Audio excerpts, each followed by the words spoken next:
Bonjour et bienvenue dans le journal d'une lycéenne. Au micro, votre hôte Léane. Chers auditeurs et auditrices, je vous souhaite la bienvenue dans cette toute première émission radio du journal d'une lycéenne. Pour commencer, laissez-moi me présenter. Je m'appelle Léane, je suis en classe de première et j'ai plein de passions. Peut-être même trop. Comme le dessin, la musique, les jeux vidéo ou encore la sculpture. D'ailleurs, j'ai découvert le week-end dernier plutôt, un nouveau type de sculpture, la sculpture sur bois. Et tout ça grâce à un projet d'art plastique. D'ailleurs, ma sculpture m'a valu une belle coupure sur la main. Enfin bref, je m'écarte du sujet principal.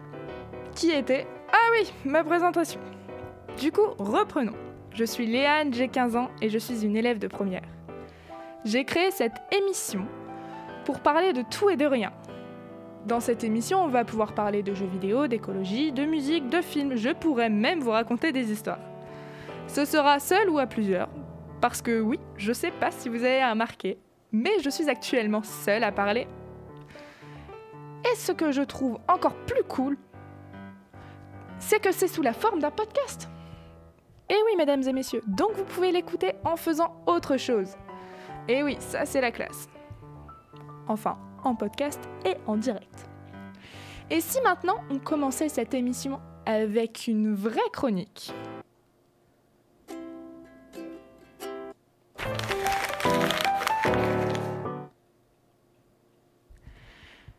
Et là, je vais vous parler d'un livre, ou plutôt d'une série de livres qui m'a valu le nom de cette émission. Le journal d'un dégonflé. Est-ce que vous connaissez ce livre ? Qui, à mon avis, en a marqué plus d'un. Quoi ? Vous connaissez pas ? Mais laissez-moi vous présenter ce livre alors. Alors, ce livre, c'est un ado qui s'appelle Greg, qui a 12 ans, un grand frère musicien qui lui fait des blagues, un petit frère qui le colle, un copain qu'il supporte histoire de ne pas être seul, des problèmes avec les filles qui pouffent à longueur de journée, des parents qui ne comprennent jamais rien à ce qu'il demande, comme un vrai ado, quoi. Un jour, sa mère lui offre un journal intime que Greg rebaptise en carnet de bord. Le journal d'un dégonflé est une série de romans illustrés et écrits par l'auteur comique Jeff Kaney. Alors sachez-le, je ne suis pas douée pour les noms des auteurs, donc je suis désolée. Voilà. Ces romans sont aux éditions Seuil. Oui, je dis c'est car il existe actuellement 15 tomes et le 16e sort en novembre 2021. Et oui, ça fait beaucoup, on est d'accord. C'est un roman que j'apprécie énormément pour sa simplicité d'écriture et de lecture, ainsi que de l'humour.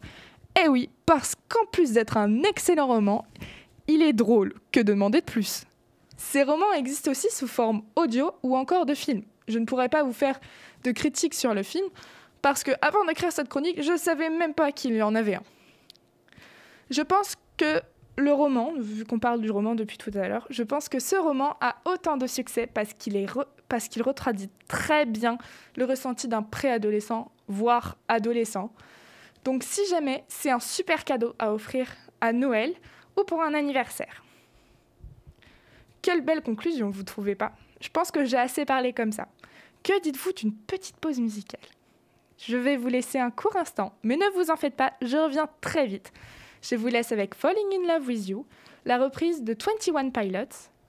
Bonne écoute sur Delta FM 90.2, la radio du LP. A tout de suite sur le journal d'une lycéenne.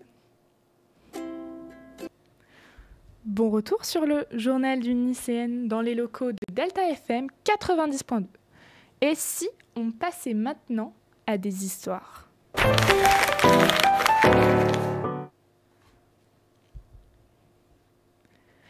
Et oui, je vous en parlais tout à l'heure, en plus d'être présentatrice de cette émission incroyable, je compte aussi des histoires. D'ailleurs, aujourd'hui, pour vous, j'en ai deux. Je vous en prie, installez-vous confortablement, baissez les lumières si vous êtes chez vous, détendez-vous et écoutez. Vous êtes pas bien là ? Allez, on est parti. La première histoire est très courte et elle se nomme Étoile de mer. Alors qu'il marchait, à l'aube sur la plage, un vieil homme vit devant lui un jeune homme qui ramassait des étoiles de mer, et les jetait à l'eau. Il finit par le rejoindre et lui demanda pourquoi il agissait ainsi. Le jeune homme lui répondit que les étoiles de mer mourraient s'il les laissait là jusqu'au lever du soleil. « Mais la plage s'étend sur des kilomètres, et il y a des millions d'étoiles de mer, répliqua-t-il. Quelle différence cela va-t-il faire ?» Un jeune homme regarda l'étoile de mer qu'il tenait dans sa main, la lança dans l'écume et répondit « Cela fera une différence pour celle-ci. » Et voilà, fin de la première histoire. Je vous l'avais dit, elle est très courte cette histoire. Mais je vous ai dit tout à l'heure que j'en avais 2. Alors, que dites-vous de passer à la deuxième ? Elle se nomme Le génie menteur ou les 7 miroirs de l'âme. Il y avait une fois un jeune prince qui trouvait les gens autour de lui méchants et égoïstes. Il en parla un jour avec son précepteur, qui était un homme sage et avisé, et qui confia une bague au prince. « Cette bague est magique. Si tu la tournes 3 fois sur elle-même, un génie t'apparaîtra. Toi seul le verras. Chaque fois que tu seras insatisfait, des gens appelle-le. Il te conseillera. Mais fais attention, ce génie ne dit la vérité que si on ne le croit pas. Il cherchera sans cesse à te tromper. » Un jour, le prince entra dans une violente colère entre un dignitaire de la cour qui avait agi contre ses intérêts. Il fit tourner 3 fois la bague. Aussitôt le génie apparut. « Donne-moi ton avis sur les agissements de cet homme, dit le prince. S'il a fait quelque chose contre toi, il est indigne de te servir. Tu dois l'écarter ou le soumettre. » À ce moment, le prince se souvint des paroles étranges de son précepteur. « Je doute que tu me dises la vérité, dit le prince. »« Tu as raison, dit le génie, je cherchais à te tromper. Tu peux bien sûr asservir cet homme, mais tu peux aussi profiter de ce désaccord pour apprendre à négocier, à traiter avec lui et trouver des solutions qui vous satisfassent tous deux. » Parcourant un jour la ville avec quelques compagnons, le prince vit une immense foule entourer un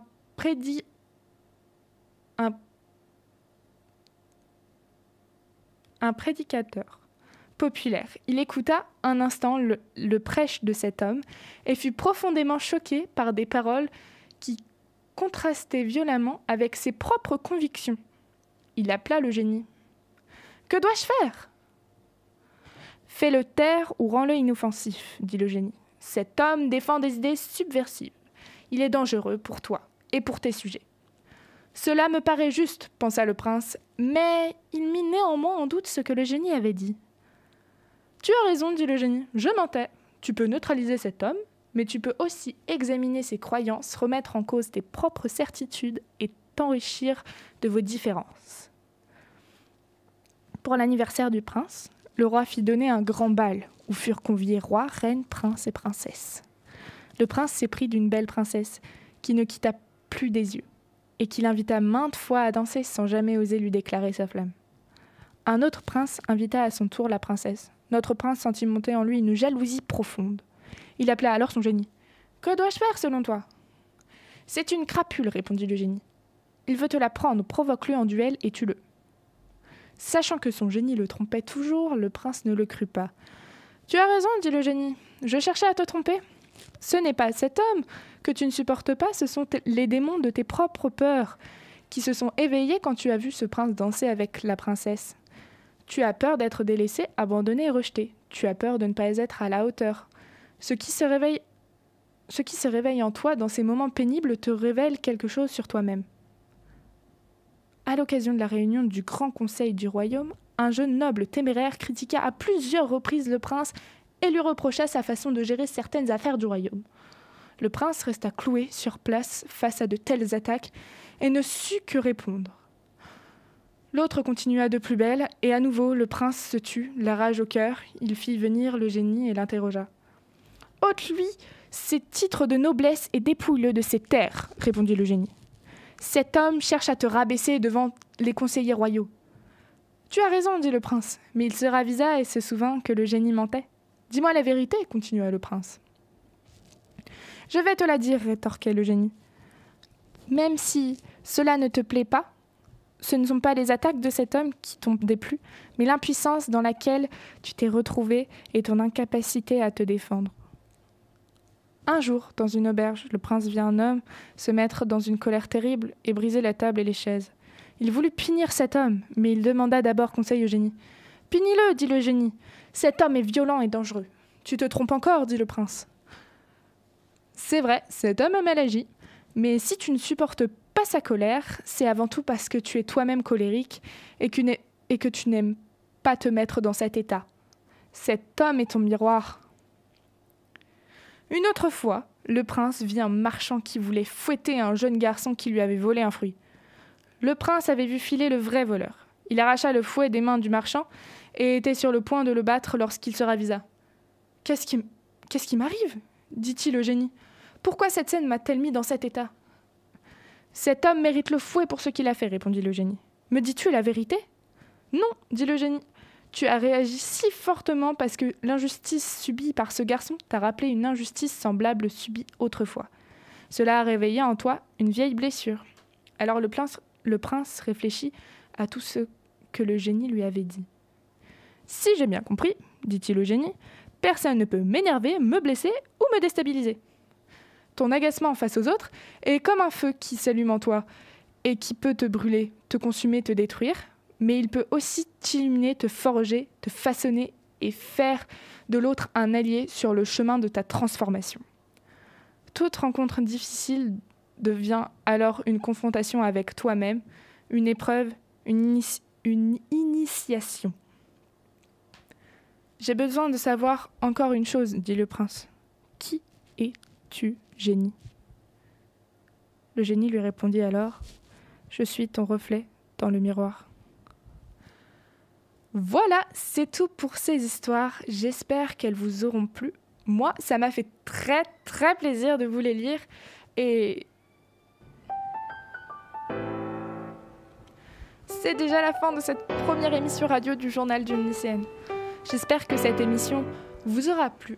Vous pouvez me retrouver en podcast sur YouTube, Spotify et Deezer, ainsi que sur Instagram, le _journal_d.une lycéenne. En attendant, je vous dis à la semaine prochaine pour terminer une nouvelle page du journal. C'était votre hôte Léane dans le Journal d'une lycéenne. À la semaine prochaine. Ciao, ciao!